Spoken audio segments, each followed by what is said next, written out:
people whose lives were lost here, for the workers who work here, for the families who mourn. I can hear you, the rest of the world hears you, and the people... Local news anchor at WABC Television in New York City and host of Eyewitness News Up Close, Diana Williams reflects on her experiences during 9/11.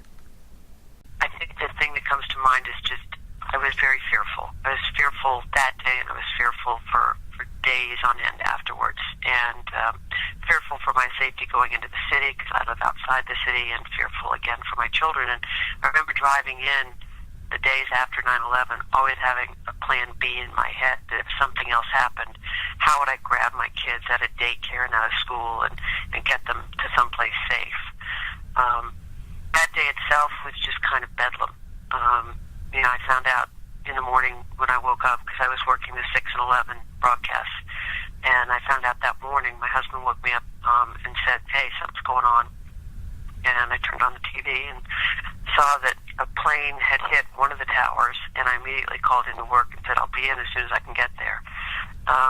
And then I heard that the second plane hit the other tower. We knew right away it was terrorism. I was desperate to get into the city because I knew I had to be there, but as much as I knew I had to be there, I was afraid at the same time because you didn't know what to expect or what was going to happen, and at that point they were starting to close all the bridges. So I managed to get in and then stayed in the city for a couple of days, and again trying to keep in touch with my family. The difficult part was as my kids were experiencing all of what was going on, I wasn't able to be home with them and to be with them, and that was really hard for me to be in the city. One of my coworkers, a photographer, was so traumatized by what he saw on that day and the days following that he left the business. He just couldn't do news anymore after that, and so he left and just couldn't handle it. He was down there when he saw people jumping off the buildings, and it was too much for him. There's a whole generation coming up behind us that will have never known or experienced that day.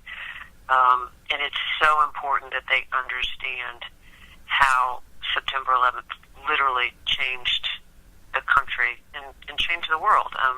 It was a day where, we lost thousands of lives, and it's a day that, you can still see the repercussions in the way we, screen people at airports, in the way, air travel has changed significantly since then, train travel, how you get in and out of stadiums and venues.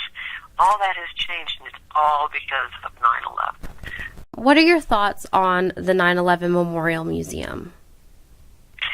Well, I haven't actually gone to it yet. I'm reluctant to go.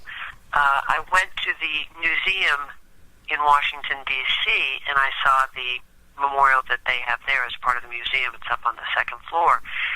I just know that if I go to this memorial in Lower Manhattan,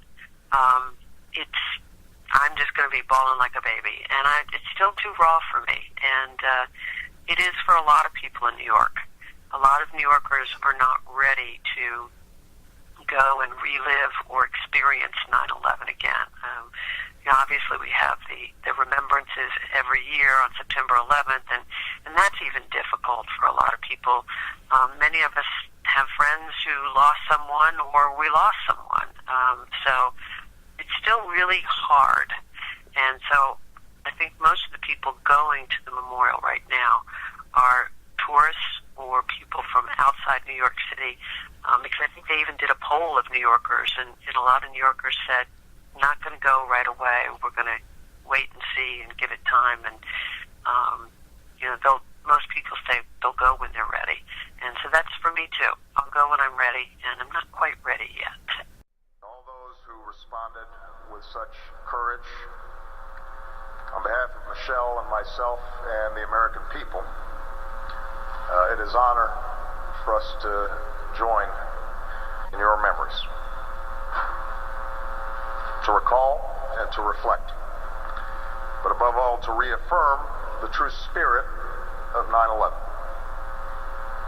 Love, compassion, sacrifice, and to enshrine it forever in the heart of our nation.